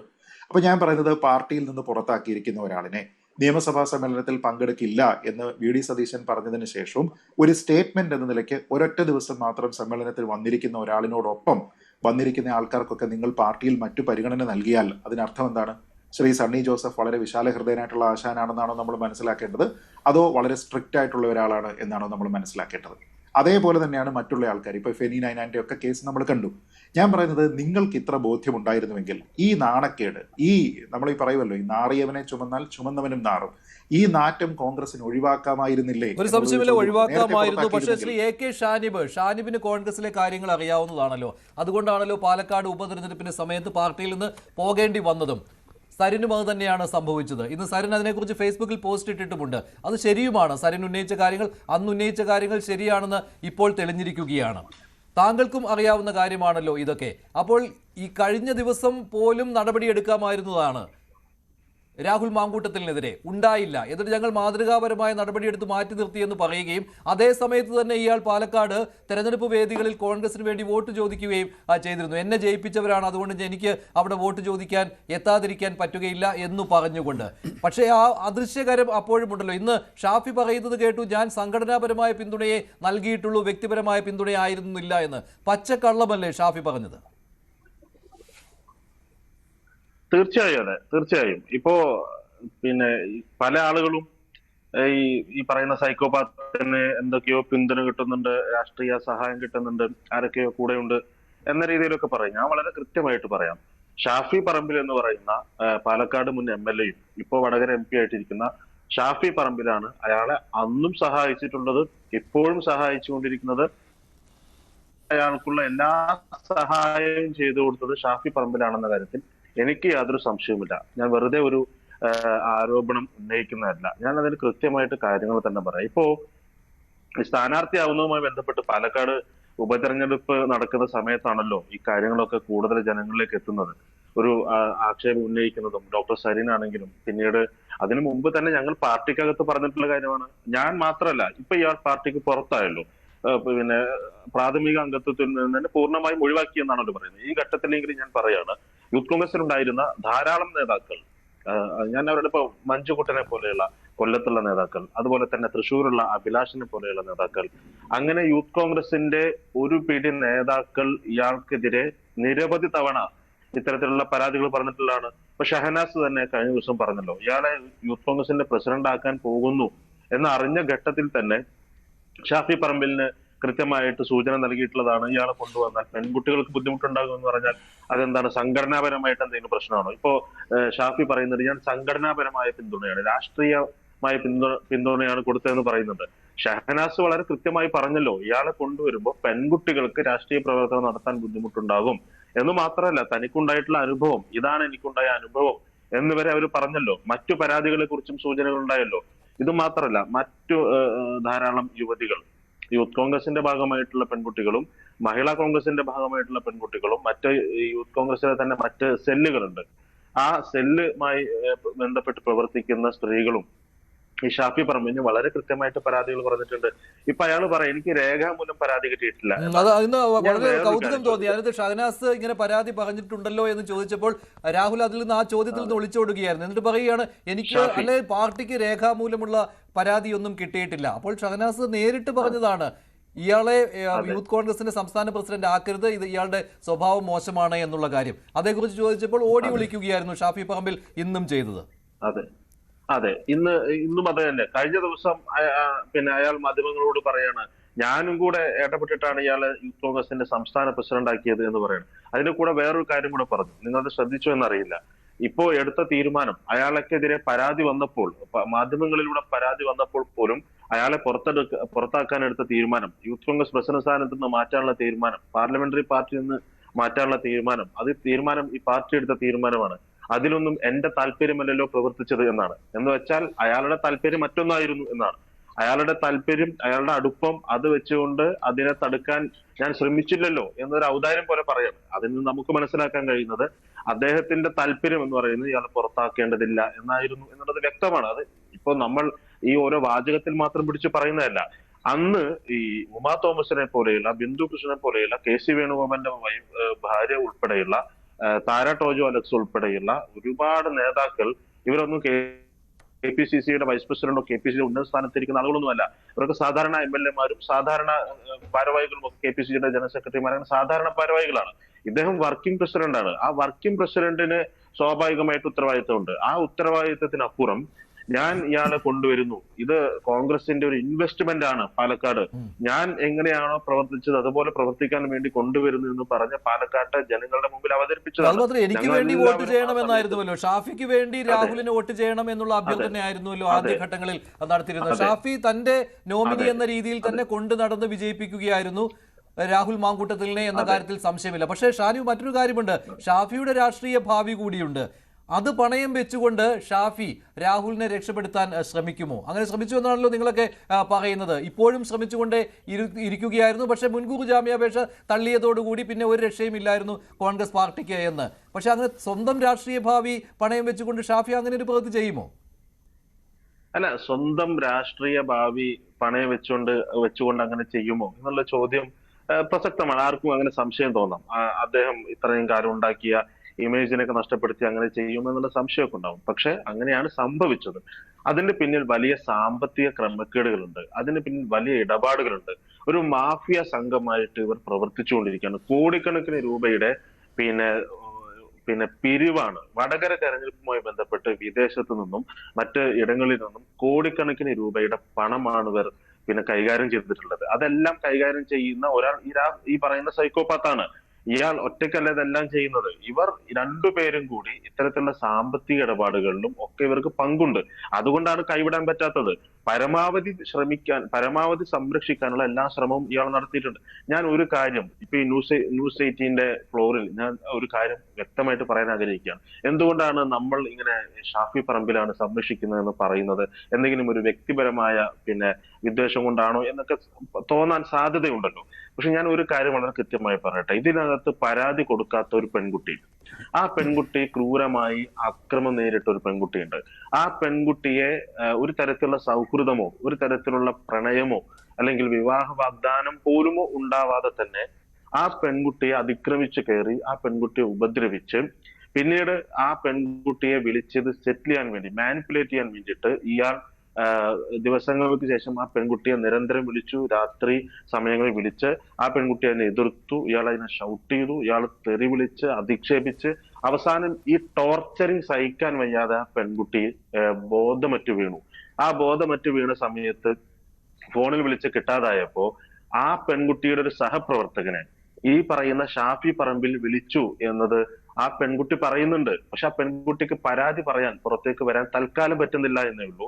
ഇവരുടെ ഈ പറയുന്ന സോഷ്യൽ മീഡിയയിലൂടെയുള്ള ഇവരുടെ ഈ ആക്രമണവും ഇവരുടെ സാമൂഹ്യ മാധ്യമങ്ങളിലൂടെയുള്ള വളഞ്ഞിട്ട് ആക്രമിക്കലും ഒക്കെ കൊണ്ട് ഇവരെ പൂർണ്ണമായി നിശബ്ദമാക്കാം എന്നിവർ കരുതുന്നുണ്ടെങ്കിൽ ആ പെൺകുട്ടിയും അടുത്ത ദിവസം കൃത്യമായ പരാതിയോടുകൂടി കൃത്യമായ തെളിവോടുകൂടി ആ പെൺകുട്ടിയും പുറത്തു വന്ന് പറയുമെന്ന കാര്യത്തിൽ ഒരു സംശയമില്ല. അപ്പൊ ഷാഫി പറമ്പിൽ നേരിട്ട് ഇടപെട്ടിട്ടുണ്ട് എന്നുള്ളത് എന്റെ ബോധ്യമാണ്. അത് വരും ദിവസങ്ങളിൽ ആ പെൺകുട്ടി തെളിവ് സഹിതം ആ പെൺകുട്ടി അത് പുറത്തു വന്ന് പറയുകയും ചെയ്യും. ഇങ്ങനെ നിരവധി കാര്യങ്ങളിൽ ഇപ്പോ ഇതിൽ തന്നെ നോക്കൂ, എല്ലാവരും പറയുകയാണ് അയാളെ പുറത്താക്കണം. VM സുധീരൻ പോലും ഈ അടുത്ത കാലത്തൊന്നും രാഷ്ട്രീയ പ്രതികരണമോ സംഘടനാ പ്രതികരണമോ നടത്തിയിട്ടില്ലാത്ത VM സുധീരൻ പോലും പറയുന്നു അയാൾ MLA സ്ഥാനത്ത് തുടരാൻ പറ്റാത്ത ആളാണ് എന്ന് പറയുമ്പോഴും ഇയാൾ പറയുന്നത് എന്താണ്? ഇയാൾ പറയുന്നത് ആദ്യം മാസങ്ങൾക്ക് മുമ്പ് പുറത്താക്കിയപ്പോൾ പോലും ഇയാൾ പറയുന്നത് അയാളുടെ ഉത്തരവാദിത്തം ഏറ്റെടുത്ത് സ്ഥാനത്ത് നിന്ന് മാറി നിന്നില്ലേ എന്നാണ്. ഈ സൈക്കോപാത്തിനെ യൂത്ത് കോൺഗ്രസ് പ്രസിഡന്റ് സ്ഥാനത്ത് മാറ്റിയപ്പോൾ അയാളുടെ ജനാധിപത്യ ബോധം ഉൾക്കൊണ്ടുകൊണ്ട് അയാൾ പ്രസിഡന്റ് സ്ഥാനത്ത് നിന്ന് മാറി നിന്നു എന്ന നിലയിൽ അയാളെ മഹത്വവൽക്കരിക്കാനാണ് അന്നും ശ്രമിച്ചത്. അങ്ങനെ മഹത്വവൽക്കരിച്ചുകൊണ്ടാണ് ഈ സോഷ്യൽ മീഡിയയിലുള്ള ബുള്ളിയിങ്ങിന് ഇയാൾ എല്ലാ ഒത്താശയും ചെയ്തു കൊടുത്തത്. ഇയാൾ പിന്തുണയ്ക്കുന്നു എന്ന ധാരണ ഉള്ളത് കൊണ്ടാണ് ഈ പറയുന്ന സൈക്കോപാത്തിന് ഇത്രയും കുറച്ചു കാലം കൊണ്ട് ഇത്ര വലിയൊരു ഫാൻ ഒന്നും ഉണ്ടാക്കാൻ കഴിഞ്ഞിട്ടില്ല. ഇപ്പോഴും അങ്ങനെയാണ്, ഒരു ഫാൻ ബേസ് ആണല്ലോ, ഒരു PR വർക്കിന്റെ കാര്യം എപ്പോഴും കാണുന്നുണ്ട്. ഇപ്പോൾ രാഹുൽ മാങ്കൂട്ടത്തിനെതിരെയും ഷാഫി പറമ്പിലിനെതിരെയും എന്തെങ്കിലും പറഞ്ഞാൽ ഒരു വലിയ രീതിയിലുള്ള ആക്രമണം ഉണ്ടാകുന്നു. കഴിഞ്ഞ ദിവസം സജനിക്ക് അത് ഉണ്ടായിരുന്നു. ഇപ്പോൾ ഷഹനാസിന് ആ ഒരു അനുഭവം ഉണ്ടാവുകയാണ്. സൈബർ ബുള്ളിങ് നടന്നുകൊണ്ടിരിക്കുകയാണ്. അതുകൊണ്ട് തന്നെയാണ് താങ്കൾ പറഞ്ഞത് പരാതി പറയാൻ തയ്യാറാകുന്ന ആളുകളുണ്ട്, പക്ഷെ പരാതിയുമായിട്ട് മുന്നോട്ട് വരാത്തതിന് കാരണം ഇതാണെന്ന്. ഒരു കാര്യം കൂടി ഉണ്ടല്ലോ ഷാനിബ്, പരാതികൾ പലതവണ KPCCയുടെ മുന്നിൽ വന്നിട്ടുണ്ട് എന്ന് കേൾക്കുന്നുണ്ട്. അത് ശരിയാണോ? ഇതിപ്പോൾ ഒറ്റ പരാതിയെ വന്നുള്ളൂ, ആ പരാതി ഞങ്ങൾ മാതൃകാപരമായി പോലീസിന് കൈമാറി, അതല്ലാതെ പാർട്ടി കോടതിയിലേക്കല്ല വിട്ടത്, CPM-നെ പോലെ എന്ന് പറയുന്നുണ്ട് ഇപ്പോൾ കോൺഗ്രസിന്റെ നേതാക്കൾ. സണ്ണി ജോസഫ് ഉണ്ട്, VD സതീശനുണ്ട്, എല്ലാവരും അങ്ങനെ തന്നെയാണ്, ചെന്നിത്തലയുണ്ട്, എല്ലാവരും പറയുന്നു ഒറ്റ പരാതിയെ കിട്ടിയുള്ളൂ, ആ പരാതി ഇതാ ഞങ്ങൾ പോലീസിൽ കൈമാറുന്നു, ആ പരാതിയിൽ FIR രജിസ്റ്റർ ചെയ്യുകയും ഉണ്ടായി. ശരിയാണോ അത്? അത് പച്ച കള്ളമാണ്. അത് നമുക്ക് തന്നെ അറിയാലോ. കാരണം ആദ്യം നടപടി എടുക്കുന്ന സമയത്ത് തന്നെ പ്രതിപക്ഷ നേതാവ് എന്താണ് പറഞ്ഞത്? എനിക്ക് ബോധ്യമുണ്ട് എന്നാണ് പറഞ്ഞത്. എനിക്ക് ബോധ്യമുണ്ട്, ഞങ്ങൾക്ക് ബോധ്യമുണ്ട്, ഞങ്ങൾക്ക് ബോധ്യമുള്ളത് കൊണ്ടാണ് ഞങ്ങൾ നടപടി എടുക്കുന്നത്. ആ ബോധ്യത്തിൽ നിന്ന് പിന്മാറില്ല എന്ന് പറഞ്ഞത് ഈ ഡിസംബറിൽ വന്ന പരാതിയുടെ പേരിലാണോ? ഇപ്പൊ വന്ന പരാതിയുടെ പേരിലാണോ? മാസങ്ങൾക്ക് മുമ്പ് ഞങ്ങൾക്ക് ബോധ്യമുണ്ട് എന്ന് പറഞ്ഞത്. ഇപ്പൊ പുതുതായിട്ടൊന്നും സംഭവിച്ചിട്ടില്ല യഥാർത്ഥത്തിൽ. ഇപ്പൊ പുതുതായിട്ട് അതായത് ആദ്യം കൊടുത്ത പരാതിയുടെ റിമൈൻഡ് ചെയ്തുകൊണ്ട് ഒരു പരാതി കൂടി അയക്കുകയും അത് മീഡിയക്ക് കൂടി കൊടുക്കുന്നു എന്ന തരത്തിലാണ് ആ പരാതി വന്നിട്ടുള്ളത്. ഇതിനു മുമ്പ് KPCC കൊടുത്തിട്ടുള്ള പരാതിയാണ്. ഇതിനു മുമ്പ് നവംബറിൽ കൊടുത്തതായിട്ട് അവർ തന്നെ പറയുന്നുണ്ട്. അതിനു മുമ്പ് പ്രതിപക്ഷ നേതാവിന്റെ അടുത്ത് ഈ പരാതി എത്തിയിട്ടുണ്ട്. എന്ത് ക്രൂരമായിട്ടാണ് ഈ കാര്യങ്ങൾക്ക് നടന്നത്? ഞാൻ അതിനെ കുറിച്ച് ഇനി വിശദീകരിക്കേണ്ട കാര്യമില്ലല്ലോ. ഒരു പെൺകുട്ടിയെ വിവാഹ വാഗ്ദാനം നൽകുക, എന്നിട്ട് ആ കുടുംബത്തിന്റെ സമ്മതം വാങ്ങിച്ചതിന് ശേഷം ആ കുടുംബം ഇതറിയും എന്ന് പോലും ഇയാൾ ചിന്തിക്കുന്നില്ലല്ലോ. ആ കുടുംബത്തിന്റെ സമ്മതം വാങ്ങിയ ശേഷം ഒന്ന് സംസാരിക്കാൻ വേണ്ടി വിളിച്ചു വരുത്തിയിട്ട് ഒരു 21 വയസ്സ് മാത്രമുള്ള ഒരു പെൺകുട്ടിയെ ഇങ്ങനെ ക്രൂരമായിട്ട് ചെയ്ത ഒരാള് ഈ പരാതി അന്നേ എത്തിയിട്ടുണ്ട്. അത് ആ പെൺകുട്ടി തന്നെ പറയുന്നുണ്ട്, ഞാൻ പരാതി കൊടുത്തിട്ടുണ്ട്, പക്ഷെ ആ പരാതി നടപടി എടുക്കാത്തത് കൊണ്ട് ഞാൻ ഈ പരാതി ഒന്നുകൂടി അയക്കുന്നു എന്ന് മാത്രമല്ല ഞാൻ ഇത് മീഡിയക്ക് കൂടി കൊടുക്കുന്നു എന്ന് പറഞ്ഞത് കൊണ്ടാണ് ഇവർ ആ പരാതി DGP കൊടുക്കാൻ തയ്യാറായത്. താങ്കൾ ഷാഫിയുടെ കാര്യം പറഞ്ഞു. ഷാഫി ഭീഷണിപ്പെടുത്തി എന്ന രീതിയിലുള്ള പരാതി വരും എന്നാണോ താങ്കൾ പറയുന്നത്? ഇപ്പോൾ പരാതി ആണോ? ഉറപ്പായും അത് പരാതി പോലീസിൽ പരാതി വന്നില്ലെങ്കിൽ കൃത്യമായ തെളിവുകളോടുകൂടി അത് കേരള സമൂഹത്തിന് മുമ്പിൽ വരും. ആ കാര്യത്തിൽ ഒരു സംശയവുമില്ല. എന്റെ ബോധ്യമാണ്. എന്നോട് നേരിട്ട് ഇതിന് അനുഭവിക്കേണ്ടി വന്ന പെൺകുട്ടി എന്നോട് പറഞ്ഞിട്ടുള്ള കാര്യമാണ്. അത് വരും. അത് മാത്രമല്ല, ഇനിയും ഒരുപാട് കാര്യങ്ങൾ ഈ പറയുന്ന ഷാഫി പറമ്പിലാണ് ഇയാളെ സംരക്ഷിച്ചത് എന്ന് തെളിയിക്കാൻ കഴിയുന്ന നിരവധി കാര്യങ്ങൾ. അതിൽ ഒന്നാമത്തെ ഉദാഹരണം ഷഹനാസ് പറഞ്ഞു കഴിഞ്ഞു. രണ്ടാമത്തെ കാര്യം ഞാനിതാ ഇപ്പോ ഇവിടെ വെച്ച് പറഞ്ഞു. മൂന്നാമത് ഒരു കാര്യം കൂടെ ഞാൻ പൊതുസമൂഹത്തിന് മനസ്സിലാകുന്ന ഒരു കാര്യം കൂടെ പറയാം. ഈ പറയുന്ന സൈക്കോപാത്തിനെ പാർട്ടിയിൽ നിന്ന് പുറത്താക്കിയതിനു ശേഷം ഈ പറയുന്ന VD സതീശനും ഷാഫി പറമ്പിലും ഒരുമിച്ച് ഒരു പരിപാടിയിൽ പോലും പങ്കെടുക്കുന്നത് നിങ്ങൾ കണ്ടിട്ടുണ്ടോ? എന്തായിരുന്നു ഇവർ തമ്മിലുള്ള പ്രശ്നം? വേറെ എന്തെങ്കിലും രാഷ്ട്രീയ പ്രശ്നമായിരുന്നോ? അല്ലെങ്കിൽ എന്തെങ്കിലും സംഘടനാപരമായ പ്രശ്നമാണോ? ഇയാളെ കൈവിട്ടു എന്നുള്ളതാണ്. ഇയാളെ എല്ലാ തരത്തിലും കൊണ്ടുവന്നതും ഇയാളെ പിന്തുണച്ചതും ഇയാളെ അനുഗ്രഹിച്ചതും തൃക്കാക്കര തെരഞ്ഞെടുപ്പിന്റെ ഫലം വന്ന ദിവസം മൂർധാവിൽ ചുംബിച്ചതും ഒക്കെ ഈ പറയുന്ന VD സതീശൻ എന്ന പ്രതിപക്ഷ നേതാവാണ്. പക്ഷെ ഒരു ഘട്ടത്തിൽ ഈ പരാതികൾ മുന്നിൽ വരികയും മുന്നിൽ വന്ന ഉടനെ നടപടിയൊന്നും എടുത്തിട്ടില്ല. അത് റെനി ആൻഡ് ജോർജ് പറഞ്ഞല്ലോ, ഞാൻ പരാതി കൊടുത്തിട്ട് കുറെ കാലമായി എന്ന്. മറ്റൊരു പരാതി കൂടി വന്നു, വളരെ സീരിയസ് ആയിട്ടുള്ള ഒരു പരാതി കൂടി പ്രതിപക്ഷ നേതാവിന്റെ അടുത്ത് വന്നിട്ടും അദ്ദേഹം നടപടി എടുത്തിട്ടില്ല. പിന്നീട് മാധ്യമങ്ങളിൽ വാർത്തയാകും എന്ന ഘട്ടത്തിലാണ് അദ്ദേഹം കൈവിട്ടത്. അദ്ദേഹത്തിന്റെ ഇമേജിനെ ബാധിക്കും. അദ്ദേഹം ഈ രാഹുൽ ഗാന്ധി ഭാവി പ്രധാനമന്ത്രി എന്ന് പറയുന്ന പോലെ കേരളത്തിന്റെ ഭാവി മുഖ്യമന്ത്രി എന്ന് പറഞ്ഞുകൊണ്ടേ ഇരിക്കേണ്ടി വരുന്ന ഒരാളാണല്ലോ. അപ്പൊ അങ്ങനെയുള്ള അദ്ദേഹത്തിന്റെ ഇമേജിനെ ബാധിക്കും എന്ന നിലയിലാണ് ആ സമയത്താണ് അയാളും ഈ പറയുന്ന കൈവിടുന്നത്. അപ്പോഴാണ് ഇവർ തമ്മിലുള്ള പ്രശ്നം ഉണ്ടാകുന്നത്. അങ്ങനെ ഇവർ തമ്മിൽ പിന്നീട് ഒരു പരിപാടിയിലും ഒരുമിച്ച് പങ്കെടുക്കുന്നത് കേരള സമൂഹം കണ്ടിട്ടില്ല. അതൊരു കാര്യം. രണ്ടാമത്തെ കാര്യം, പാലക്കാട് ഈ സൈക്കോപാത്തിന് കാലുകുത്തണമെങ്കിൽ ഇവിടുത്തെ യൂത്ത് കോൺഗ്രസ്സുകാരും ഇവിടുത്തെ KSUക്കാരും ഇവിടുത്തെ കോൺഗ്രസ്സുകാരും അയാളെ സ്വീകരിക്കണമെങ്കിൽ ഷാഫി പറമ്പിലിന്റെ അനുമതിയില്ലാതെ പാലക്കാട് നിയമസഭാ മണ്ഡലത്തിൽ ഈ സൈക്കോപാത്തിന് കാലുകുത്താൻ കഴിയുമെന്ന് നിങ്ങൾ വിശ്വസിക്കുന്നുണ്ടോ? അതുപോലെ തന്നെ ഒരു ഗ്രൂപ്പ് യോഗം KPCC ജനറൽ സെക്രട്ടറി വീട്ടിൽ വെച്ചൊരു ഗ്രൂപ്പ് യോഗം ചേർന്നു. ഈ പറയുന്ന സൈക്കോപാത്തിനെ പൊതുപരിപാടികളിൽ കൊണ്ടുവന്ന് അയാളെ നമുക്ക് സ്വീകാര്യനാക്കണം എന്ന നിലയിലുള്ള യോഗങ്ങൾ നടന്നു. നിങ്ങൾ റിപ്പോർട്ട് ചെയ്തതല്ലേ? അതുപോലെ തന്നെ ഈ പറയുന്ന നടിമാരെ കൊണ്ടുവന്നിട്ടുള്ള പരിപാടികൾ നടന്നു. ആ പരിപാടികളിൽ KPCCയുടെ ജനറൽ സെക്രട്ടറി പങ്കെടുക്കുന്നുണ്ട്. ആ ജനറൽ സെക്രട്ടറി എന്ന് പറയുന്നത് ഈ പറയുന്ന ഷാഫി പറമ്പിലിന്റെ വലം കൈയാണോ അതോ ജനറൽ സെക്രട്ടറിയുടെ വലം കൈയാണോ ഷാഫി പറമ്പിൽ? ആ കാര്യത്തിൽ മാത്രമേ നമുക്ക് തർക്കമുള്ളൂ. ഇവർ അത്രയും യോജിച്ച് പ്രവർത്തിക്കുന്ന ആളുകളാണ്. അദ്ദേഹം എല്ലാ പരിപാടിയിലും പങ്കെടുക്കുന്നുണ്ട്. KSUവിന്റെ ജില്ലാ പ്രസിഡന്റ് അവിടെ സ്ഥാനാർത്ഥിയാണ്. ആ സ്ഥാനാർത്ഥിയുടെ പ്രചരണത്തിൽ ഈ പറയുന്ന സൈക്കോപാത്ത് പങ്കെടുക്കുന്നുണ്ട്. അതുപോലെ തന്നെ യൂത്ത് കോൺഗ്രസ് നേതാക്കളുടെ പരിപാടിയിൽ പങ്കെടുക്കുന്നുണ്ട്. യൂത്ത് കോൺഗ്രസ് നേതാവിന്റെ ഭാര്യ അവിടെ കൗൺസിലറായിരുന്ന ആളുടെ പരിപാടികളിൽ പങ്കെടുക്കുന്നുണ്ട്. ഇങ്ങനെ ഇതിനെല്ലാം സാധ്യമാകുന്നത് ഷാഫി പറമ്പിലിന്റെ അനുവാദമല്ല, ഷാഫി പറമ്പിലിന്റെ നിർദ്ദേശമില്ലാതെ ഇതൊന്നും അവിടെ സാധ്യമാവില്ല എന്ന് ആർക്കാണ് അറിയാത്തത്? പിന്നെ ഇവർ പറയുന്നുണ്ട് വോട്ട് ചോദിക്കാൻ വേണ്ടി പോകുമ്പോൾ ഒരു ആൾക്കൂട്ടത്തിനിടയിൽ ആരൊക്കെ വരും, അതൊക്കെ വലിയ പ്രശ്നമാണോ എന്ന് ചോദിക്കുന്നുണ്ട്. അങ്ങനെയല്ല.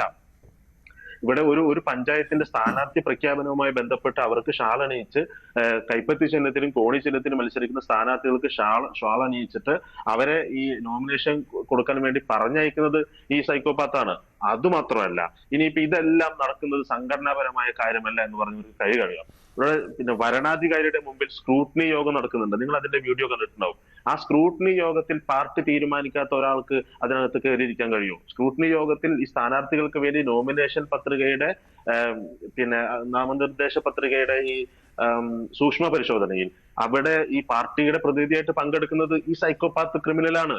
അപ്പൊ ഇതെല്ലാം ജനങ്ങൾ കണ്ടുകൊണ്ടിരിക്കുമ്പോൾ ശ്രീ ബി റജി, ഇതെല്ലാം ഷാനിബ് നേരിട്ട് കണ്ടിട്ടുള്ള കാര്യമാണ്. ഷാനിബൊക്കെ പാർട്ടിയിൽ നിന്ന് പുറത്തു പോകാൻ കാരണവും ഈ പറയുന്ന ഷാഫി രാഹുൽ കൂട്ടുകെട്ടാണ്. ആ കൂട്ടുകെട്ട് നടത്തിയ കാര്യങ്ങളാണ് അദ്ദേഹം വിശദീകരിച്ചത്. ഷാഫിക്കെതിരെയും പരാതി വരുമെന്നാണ് ഷാനിബ് പറയുന്നത്.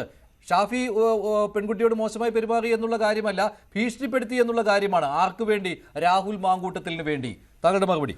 നോക്കൂ, ഈ ഷാഫി പറമ്പിൽ, അതായത് കോൺഗ്രസിൻ്റെ വർക്കിംഗ് പ്രസിഡന്റ്, അദ്ദേഹത്തിനെതിരെ ഒറ്റതിരിഞ്ഞ് അദ്ദേഹത്തിനെതിരെ ആരോപണം ഉന്നയിക്കുന്നതിൻ്റെ പിന്നിൽ രാഷ്ട്രീയ എതിരാളികൾക്ക് വ്യക്തമായ ഹിഡൻ അജണ്ടയുണ്ട്. കാരണം ടീച്ചറമ്മ എന്ന ഒരാളെ പരാജയപ്പെടുത്തിയതിൻ്റെ ആ ഒരു ജാള്യത ഇപ്പോഴും CPM തീർന്നിട്ടില്ല. അതുകൊണ്ടാണ് ഷാഫി പറമ്പിലിനെ ഒറ്റതിരിഞ്ഞ് ആക്രമിക്കാൻ ഇവർ വല്ലാത്ത ഒരു ഔത്സുക്യം കാട്ടുന്നത്. ഇവിടെ തന്നെ ഈ ഷാനിബ്, ബഹുമാന്യനായ ഷാനിബ് ഇവിടെ കോൺഗ്രസ് പ്രസ്ഥാനത്തെ സംബന്ധിച്ച് പല ആരോപണങ്ങളും ഇവിടെ നിരത്തുകയുണ്ടായി. അദ്ദേഹം അങ്ങനെ പറയുവാനുള്ള അദ്ദേഹത്തിൻ്റെ ആർജവത്തിനെ അദ്ദേഹം തിരിച്ച് അദ്ദേഹത്തിൻ്റെ സ്വന്തം പ്രസ്ഥാനത്തിലുള്ള വിഷയത്തെ കൂടി അദ്ദേഹം ഇതേ രീതിയിലൊന്ന് അഡ്രസ്സ് ചെയ്തിരുന്നെങ്കിൽ എത്ര ഈ കേരളീയ സമൂഹത്തിന് എത്ര മഹത്തരമായിരുന്നു എന്ന് ഞാൻ ചിന്തിക്കുകയാണ്. ഒരു ഒറ്റ കാര്യം കൂടി, അതായത് വാളാഞ്ചേരി എന്ന് പറയുന്ന സ്ഥലത്ത് വളാഞ്ചേരി CPM ഒരു കൗൺസിലർ ഒരു പെൺകുട്ടിയെ പീഡിപ്പിച്ചത് സംബന്ധിച്ച് പരാതി നൽകാനായി ഒരു പൊതുപ്രവർത്തക മുഖ്യമന്ത്രിയുടെ ഓഫീസിൽ കാണാൻ ആവശ്യപ്പെട്ടിട്ട് കാണുവാൻ മുഖ്യമന്ത്രി കൂട്ടാക്കിയില്ല. എന്നിട്ട് FIR രജിസ്റ്റർ ചെയ്തിട്ട് കുറ്റപത്രം സമർപ്പിച്ച ആള് ഇപ്പോഴും MLA ആയിട്ടിരിക്കുന്നു. ഞാൻ അത് സംബന്ധിച്ച് എൻ്റെ അഭിപ്രായം ഇതൊന്നുമല്ല. കോൺഗ്രസ് എന്ന മഹത്തായ പ്രസ്ഥാനം മാതൃകാപരമായിട്ടുള്ള നിലപാടാണ് സ്വീകരിച്ചിട്ടുള്ളത്. അത് എക്കാലവും അതുതന്നെ സ്വീകരിക്കും. അത് പൊതുസമൂഹത്തിന് ബോധ്യമുള്ളതാണ്.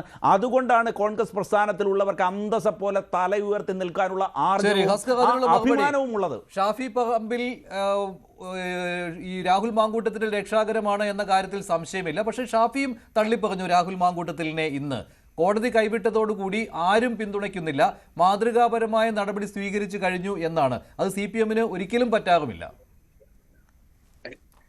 ഇതില് ഈ രാഹുൽ വിഷയവുമായിട്ട് സമരസപ്പെടുന്ന ഒരു ചരിത്രത്തിൽ, ഒരു കേരള ചരിത്രത്തിന്റെ രാഷ്ട്രീയ ചരിത്രത്തിൽ സമരസപ്പെടാൻ കഴിയുന്ന ഒരൊറ്റ സംഭവം നമുക്ക് മുന്നിലില്ല.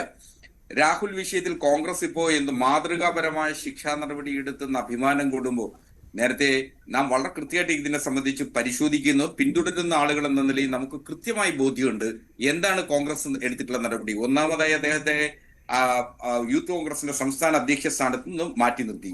2, പാർലമെന്ററി പാർട്ടി നിന്നും മാറ്റി നിർത്തുന്നു. 3ാമത് കോൺഗ്രസിൽ നിന്നും സസ്പെൻഡ് ചെയ്യുന്നു.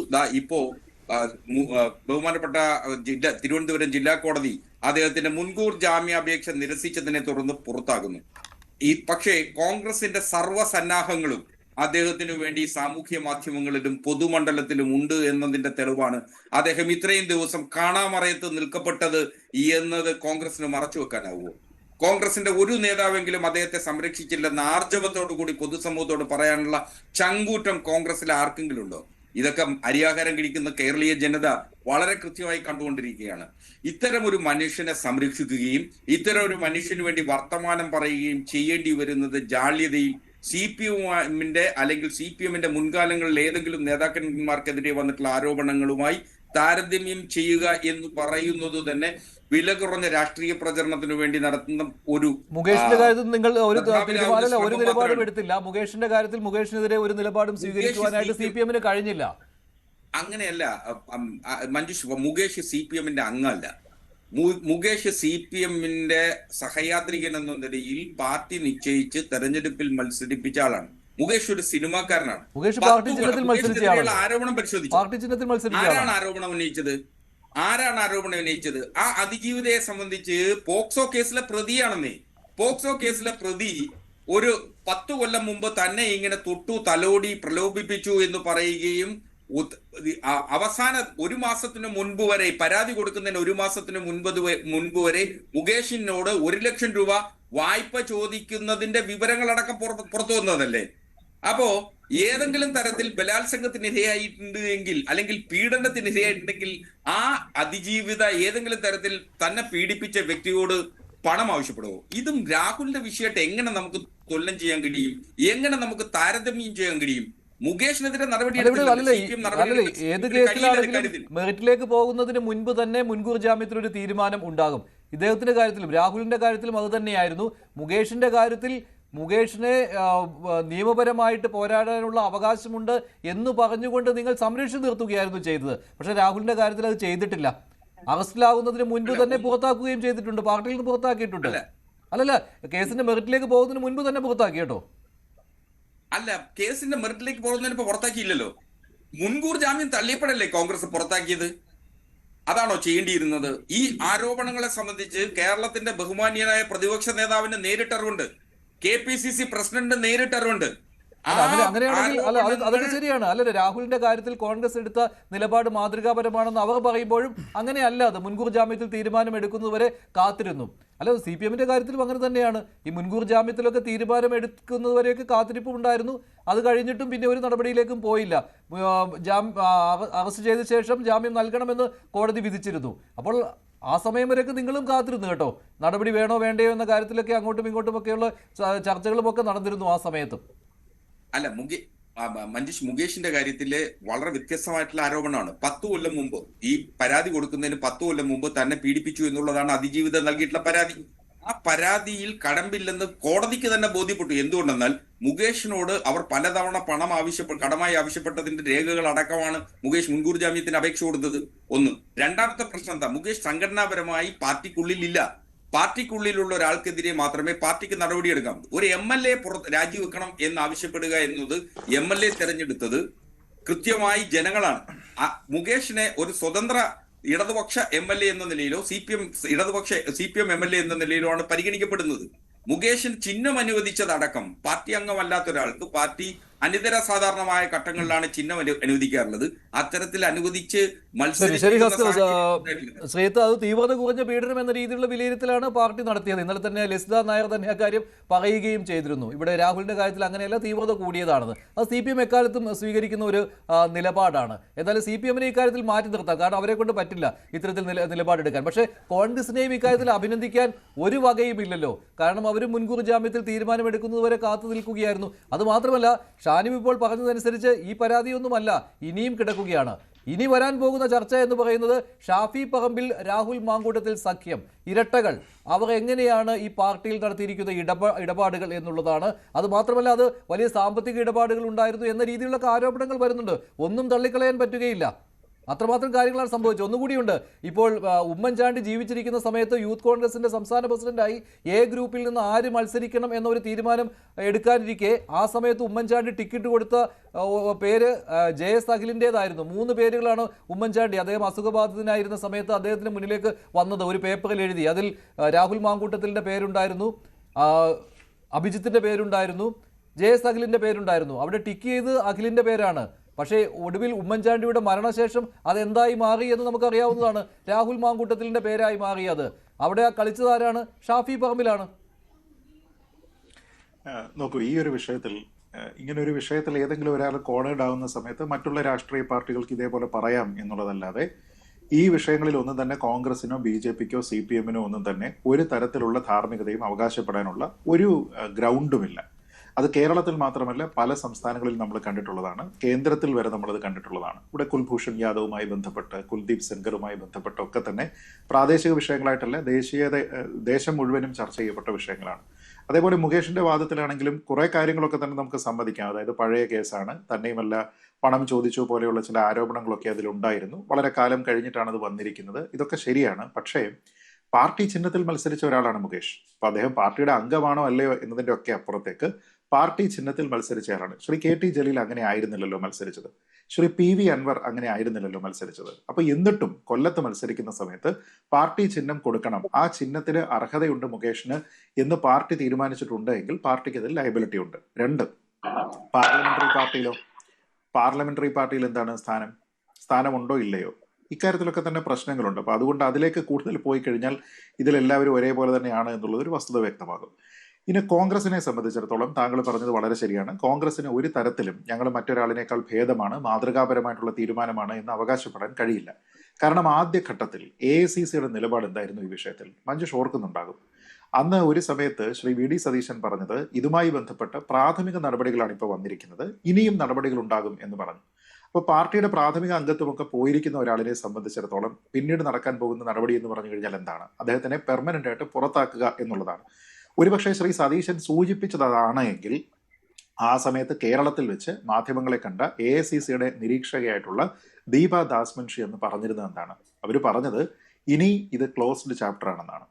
രാഹുൽ മാങ്കൂട്ടത്തിലിന്റെ വിഷയം എന്ന് പറയുന്നത് ഇറ്റ്സ് എ ക്ലോസ്ഡ് ചാപ്റ്റർ എന്ന് മാധ്യമങ്ങളുടെ മുന്നിൽ പറഞ്ഞപ്പോൾ അന്ന് AICCയുടെ തീരുമാനം എന്ന് പറയുന്നത് ഇതെങ്ങനെയെങ്കിലും അവസാനിപ്പിക്കുക, കാർപ്പറ്റിന് അടിയിലേക്ക് തിരികുക എന്നുള്ളതായിരുന്നു അവരുടെ താല്പര്യം. ഇതുമായി ബന്ധപ്പെട്ട ആഭ്യന്തരമായിട്ടുള്ള അന്വേഷണങ്ങൾ ഉണ്ടാകും എന്ന് പറഞ്ഞിരുന്ന സമയത്ത് അങ്ങനെ ഒരു തരത്തിലുള്ള അന്വേഷണവും ഇല്ല എന്ന് പറഞ്ഞു. കോൺഗ്രസ് ഇതിൽ കാണിച്ചിരുന്ന കോൺഗ്രസിന്റെ ഏറ്റവും വലിയ ആശയക്കുഴപ്പവും ഇരട്ടത്താപ്പും രാഹുൽ മാങ്കൂട്ടത്തിലിന്റെ സസ്പെൻഷൻ തന്നെയാണ്. അതാണ് ഏറ്റവും വലിയ മാതൃകാപരമായിട്ടുള്ള നടപടി എന്നവർ പറയുമ്പോൾ ശ്രീ മഞ്ജുഷ് ഒരു കാര്യം ആലോചിച്ച് നോക്കുക. ഒരു പാർട്ടിയിൽ നിന്ന് ഒരു വ്യക്തിയെ സസ്പെൻഡ് ചെയ്യപ്പെടുമ്പോൾ എത്ര കാലത്തേക്കാണ് അയാൾ സസ്പെൻഡ് ചെയ്യപ്പെടുക? രാഹുൽ മാങ്കൂട്ടത്തിലിന്റെ കേസിൽ എനിക്ക് ഓർമ്മയുണ്ട്, ശ്രീ റെജി തന്നെ ചർച്ചയിൽ പങ്കെടുത്തപ്പോൾ ഞാൻ അദ്ദേഹത്തിനോട് ചോദിച്ചിരുന്നതാണ്, രാഹുൽ മാങ്കൂട്ടത്തിൽ എത്ര കാലയളവിലേക്കാണ് സസ്പെൻഡ് ചെയ്യപ്പെട്ടിരിക്കുന്നത് എന്നതിനെക്കുറിച്ച് അദ്ദേഹത്തിന് അറിയാമോ എന്ന് ചോദിച്ചു. ഇല്ല, ആർക്കും അറിയില്ല. അത് മാത്രമല്ല, പാലക്കാട് ഈ തദ്ദേശ ഭരണ തെരഞ്ഞെടുപ്പ് സമയത്തൊക്കെ പാർട്ടിയിൽ നിന്ന് സസ്പെൻഡ് ചെയ്യപ്പെട്ട ഒരു നേതാവിനെ പോലെയൊന്നും ആയിരുന്നില്ല രാഹുൽ മാങ്കൂട്ടത്തിൽ പാലക്കാട് വന്നിറങ്ങിയതും പാർട്ടി വേദികളിൽ പങ്കെടുത്തതും സ്ഥാനാർത്ഥി പ്രഖ്യാപനത്തിൽ പോലും പങ്കെടുത്തതും ഗ്രൂപ്പ് യോഗത്തിൽ പോലും വന്നതും. ഞാൻ ശ്രീതിലേക്ക് വരാം. അതിനു മുമ്പ് ഒരു അപ്ഡേറ്റ് വന്നിട്ടുണ്ട്. ഡാൻ കുര്യൻ അപ്ഡേറ്റുമായി ചേരുന്നുണ്ട്. ഡാൻ, ഈ രണ്ടാമത്തെ പരാതിയിൽ മൊഴിയെടുക്കാൻ പോവുകയാണല്ലോ പോലീസ്, എന്താണ് അതിന്റെ വിവരങ്ങൾ? പ്രധാനപ്പെട്ട ഒരു നീക്കം അന്വേഷണ സംഘത്തിന്റെ ഭാഗത്തുനിന്ന്, ക്രൈംബ്രാഞ്ചിന്റെ പ്രത്യേക അന്വേഷണ സംഘത്തിന്റെ ഭാഗത്ത് നിന്ന് ഇപ്പോൾ ഉണ്ടായിരിക്കുകയാണ്. ഇന്നാണ് ഇമെയിൽ സന്ദേശം മുഖേന, അതായത് യുവതി KPCC അധ്യക്ഷൻ അയച്ച പരാതിയിലെ ഇമെയിൽ അഡ്രസ്സിലേക്ക് അന്വേഷണ സംഘം അവർക്ക് മൊഴിയെടുക്കാൻ താല്പര്യപ്പെടുന്നു, സന്നദ്ധയാണെങ്കിൽ അറിയിക്കണമെന്ന കാര്യം ഓർമ്മിപ്പിച്ചുകൊണ്ട് അവർക്ക് ഇമെയിൽ അയക്കുന്നത്. അതിന് അനുകൂലമായ ഒരു മറുപടി ഈ യുവതി നൽകുകയായിരുന്നു. അങ്ങനെയാണ് ഈ യുവതിയുടെ മൊഴി ഉടൻ തന്നെ രേഖപ്പെടുത്താനുള്ള ഒരു നീക്കം അന്വേഷണ സംഘത്തിന്റെ ഭാഗത്ത് നിന്ന് ഉണ്ടായിരിക്കുന്നത്. ഒരുപക്ഷെ ഇന്ന് തന്നെ ആ മൊഴി രേഖപ്പെടുത്താനുള്ള സാധ്യതയാണ് നിലനിൽക്കുന്നതെന്നാണ് നമുക്ക് ഉന്നത പോലീസ് വൃത്തങ്ങളിൽ നിന്ന് ലഭിക്കുന്ന സൂചന. കാരണം ആ പരാതിയുടെ ഗൗരവം കണക്കിലെടുത്തുകൊണ്ട് അടിയന്തരമായി തന്നെ ആ നടപടിക്രമങ്ങൾ പൂർത്തിയാക്കാനുള്ള നിർദ്ദേശം അന്വേഷണ സംഘത്തിന് നൽകിയിട്ടുണ്ട്. അതുകൊണ്ട് ഒട്ടും വൈകാതെ തന്നെ ആ മൊഴി രേഖപ്പെടുത്താനുള്ള നീക്കം ഉദ്യോഗസ്ഥരുടെ ഭാഗത്തു നിന്നുണ്ടാകുമെന്നാണ് അറിയുന്നത്. അങ്ങനെയെങ്കിൽ ആ യുവതി നൽകുന്ന മൊഴിയും ആ മൊഴി നൽകുന്നതിന് പിന്നാലെ അവരുടെ 164 സ്റ്റേറ്റ്മെന്റ് അഥവാ രഹസ്യമൊഴി രേഖപ്പെടുത്താനുള്ള ഒരു നീക്കം കൂടി ഉണ്ടാകും. അങ്ങനെ മജിസ്ട്രേറ്റിന് മുമ്പിൽ ആ രഹസ്യമൊഴിയായി ഈ പോലീസിന് നൽകുന്ന, പ്രത്യേക സംഘത്തിന് നൽകുന്ന മൊഴി ആവർത്തിക്കുന്ന സാഹചര്യം കൂടി വന്നാൽ നമുക്ക് ലഭിക്കുന്ന സൂചനകൾ അനുസരിച്ച് ആദ്യം ഇന്ന് വിധി പറഞ്ഞിരിക്കുന്ന അല്ലെങ്കിൽ ഇന്ന് ജാമ്യം തള്ളിയിരിക്കുന്ന കേസിനേക്കാൾ ഗൗരവമുള്ളൊരു കേസാണ് രണ്ടാമത്തെ കേസെന്ന സൂചനകളാണ് വരുന്നത്. കാരണം അത് ബലാത്സംഗത്തിനാണ് ക്രൈംബ്രാഞ്ച് കേസ് രജിസ്റ്റർ ചെയ്തിരിക്കുന്നത്. ഒരുപക്ഷെ അത് വലിയ തരത്തിലൊരു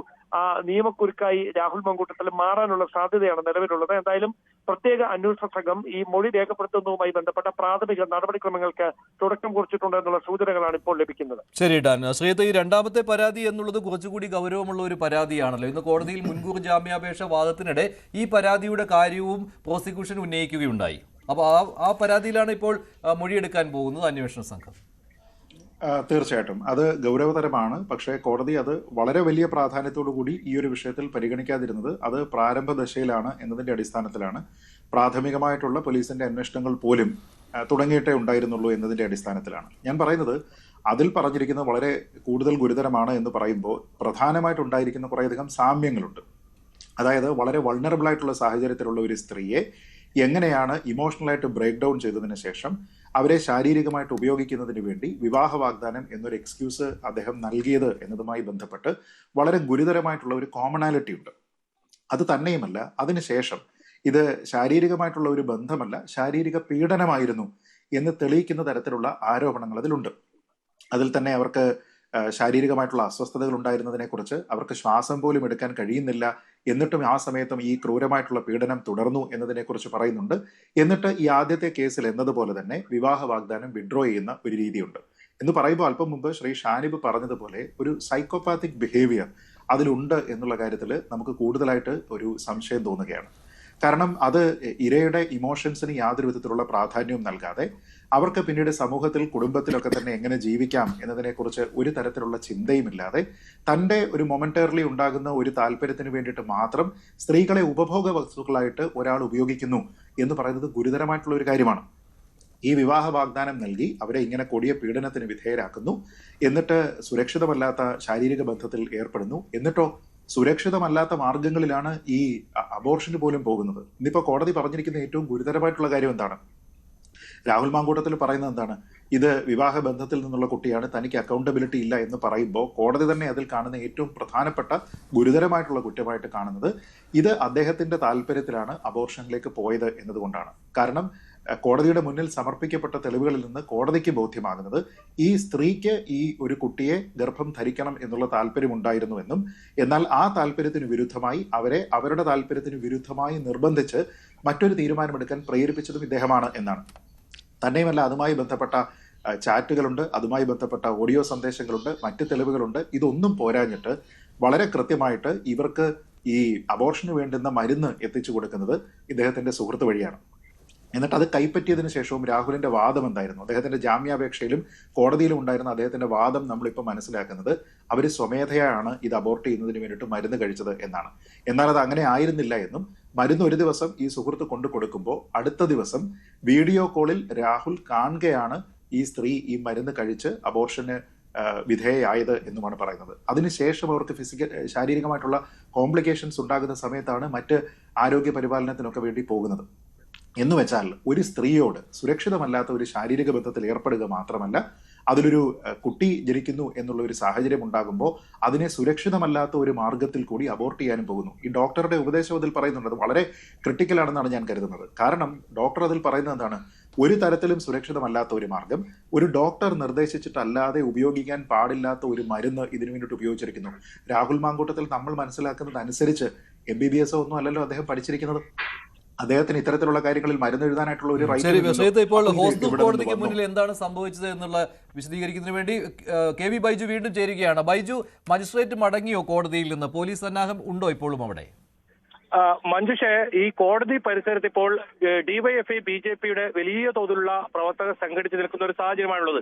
ഈ രാഹുൽ മാങ്കൂട്ടത്തിന്റെ കസ്റ്റഡിയുമായി ബന്ധപ്പെട്ട വിഷയത്തിലേക്ക് വന്നാൽ നമുക്കിപ്പോൾ ഏറ്റവും പുതുതായി ലഭിക്കുന്ന വിവരം പുത്തൂറിൽ നിന്നും പ്രത്യേക അന്വേഷണ സംഘത്തിന്റെ കസ്റ്റഡിയിൽ ഇയാൾ രാഹുൽ മാങ്കൂട്ടത്തിൽ ആയി എന്നാണ്. അതിനുശേഷം ട്രാൻസിസ്റ്റ് വാറന്റിന് വേണ്ടി കാഞ്ഞങ്ങാട്, അതായത് ഹോസ്ദുർ കോടതിയിൽ ഹാജരാക്കാൻ എത്തുമെന്ന് കാഞ്ഞങ്ങാട് DYSPക്ക് വിവരം നൽകിയെന്നാണ് പറയുന്നത്. അതോടൊപ്പം ജില്ലാ ആശുപത്രിയിലും വൈദ്യ പരിശോധനയ്ക്ക് തയ്യാറെടുപ്പ് നടത്താനുള്ള ഒരു നിർദ്ദേശവും നൽകിയെന്ന ഒരു വിവരം കൂടി നമുക്ക് ലഭിക്കുന്നുണ്ട്. പക്ഷേ ഈ സമയം വരെ രാഹുൽ മാങ്കൂട്ടത്തിനെ കൊണ്ടോ പോലീസിന് ഇവിടെ എത്തുന്ന സാഹചര്യം ഉണ്ടായിട്ടില്ല.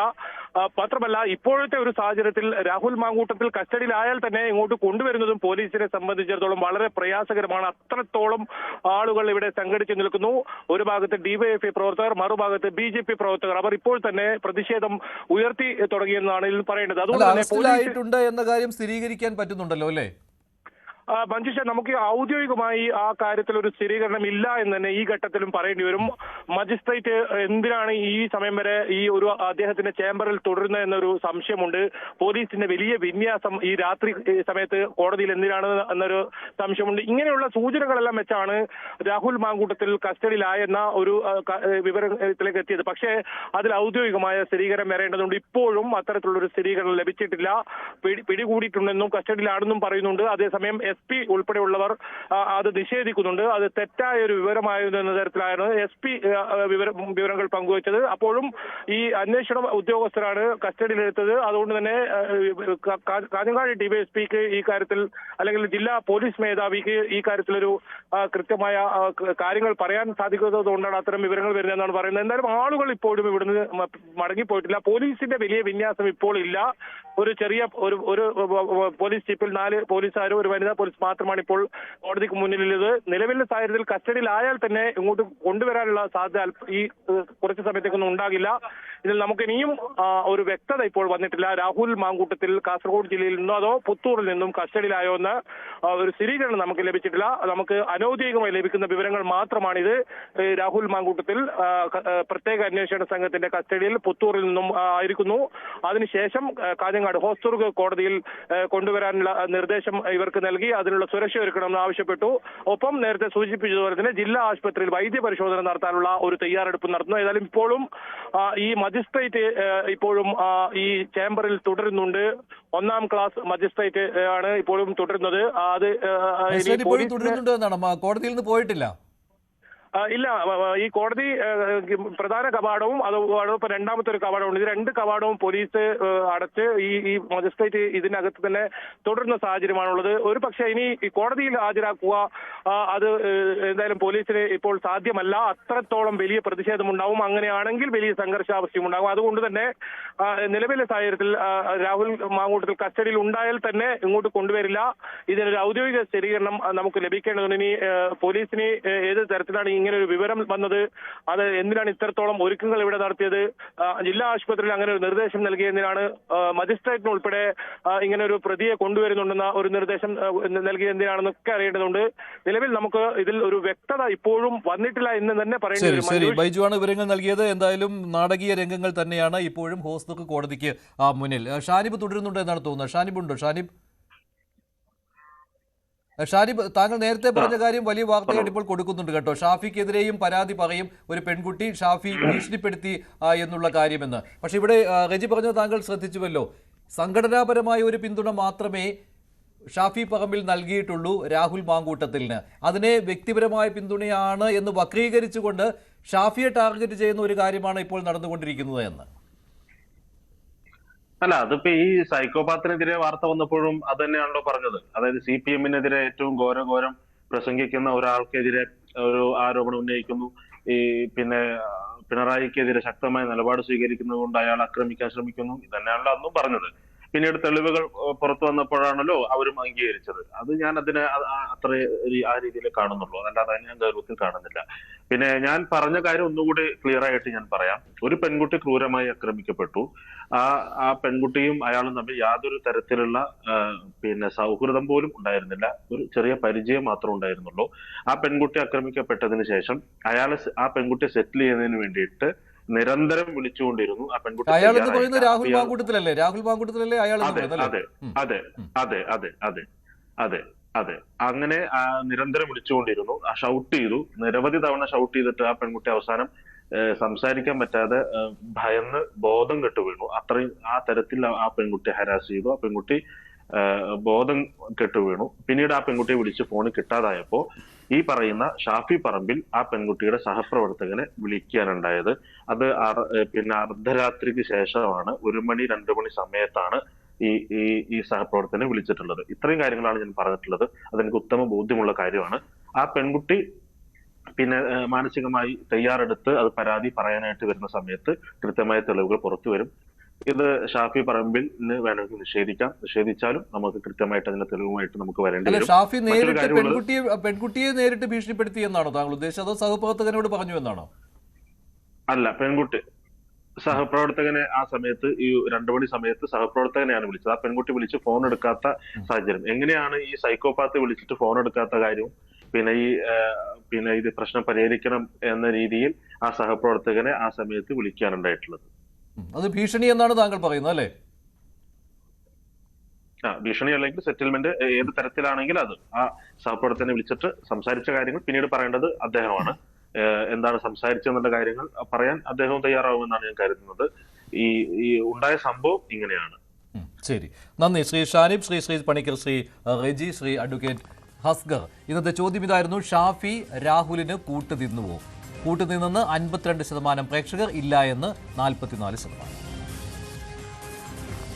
വേണ്ടി വരെ അവസാനിക്കുന്നു. നന്ദി, നമസ്കാരം.